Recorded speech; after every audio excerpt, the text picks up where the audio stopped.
ఒకదాన్ని మీరు ఎన్నటికీ దోచుకోలేరు. మాకున్న పరమ భక్తి విష్ణు పట్ల. ఓం నమో భగవతే వాసుదేవాయ. ఈ తుచ్చ హిరణ్యాక్షుడు మొత్తం భూలోకాన్ని దాచేస్తాను.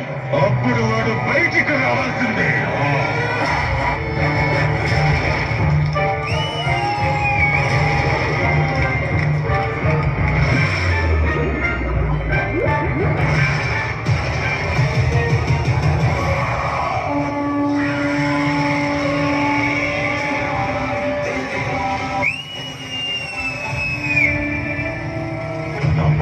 శాంతి లేదు. ఎందుకంటే నా సోదరుణ్ణి వధించిన ఆ విష్ణు ఇంకా జీవించి ఉన్నాడు.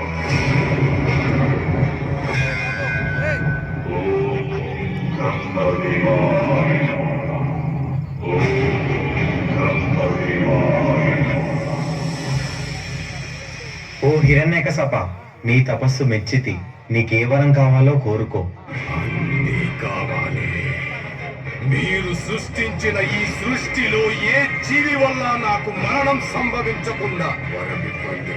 నా మరణం పగలు గాని రాత్రి గాని, గృహం లోపల గాని గృహం వెలుపల గాని, అస్త్ర శస్త్రాల వల్ల కాని, నిర్జీవుల వల్ల గాని సజీవుల వల్ల కాని నాకు మరణం సంభవించకుండా వరమివ్వండి బ్రహ్మదేవా. తదాస్తు. ఓం నమో భగవతే వాసుదేవాయ నమః. ఓం నమో భగవతే వాసుదేవాయ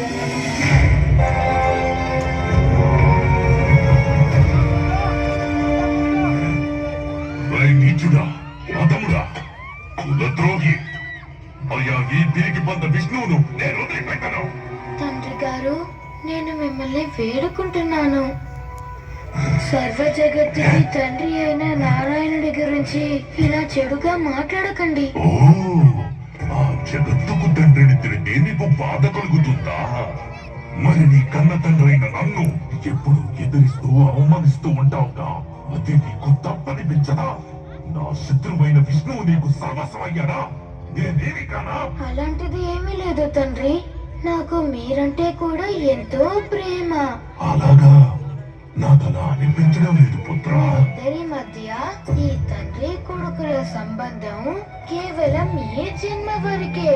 కానీ శ్రీ మహావిష్ణువు నా పూర్వ జన్మలలో కూడా నా తండ్రే, ఈ జన్మలో కూడా నా తండ్రే, రాబోయే జన్మలలో కూడా ఆయన నా తండ్రే.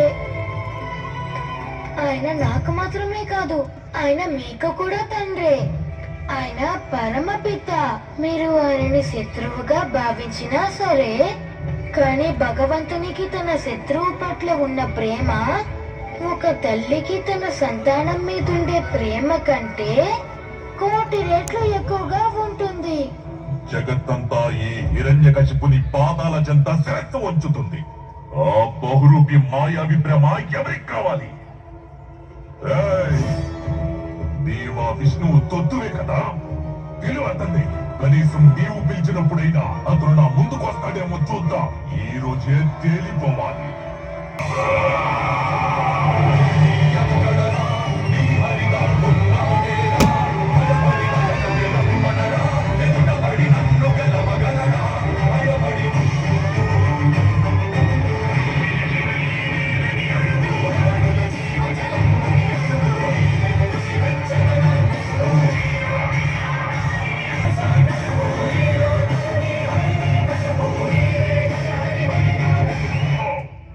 ఆయన సర్వవ్యాపి.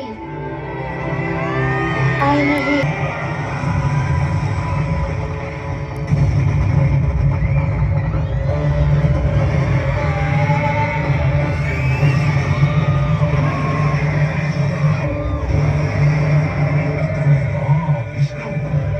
చివరికి నా ముందుకు రానే వచ్చా. నువ్వే నీ అంతాన్ని పిలిచావు. నిన్ను నాశనం చెయ్యడానికి నేను వచ్చాను. ఓరి బహురూపి, శత్రువులతో పోరాడేందుకు ఒకసారి పందిలా ఒకసారి సింహంలా వస్తావు. నిజ రూపం చూపించలేవా? నా రూపం ఏదైనా కావచ్చు, ఒకటి మాత్రం నిశ్చయం. ఈ రోజు నీ మరణం తథ్యం. నీ సోదరుడు హిరణ్యాక్షుణ్ణి ఏ విధంగా సంహరించానో నిన్ను కూడా నా చేతులతో అదే విధంగా సంహరిస్తాను.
ఆసన్నమైంది నీ అంతం.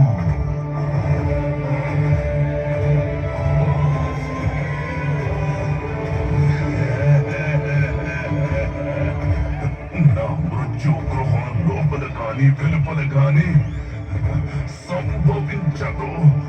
ఎలాగ కాదు, కసులో కూడా కాదు, సజీవ నిర్జీవుల చేత కాదు, ఈ శస్త్రం వల్ల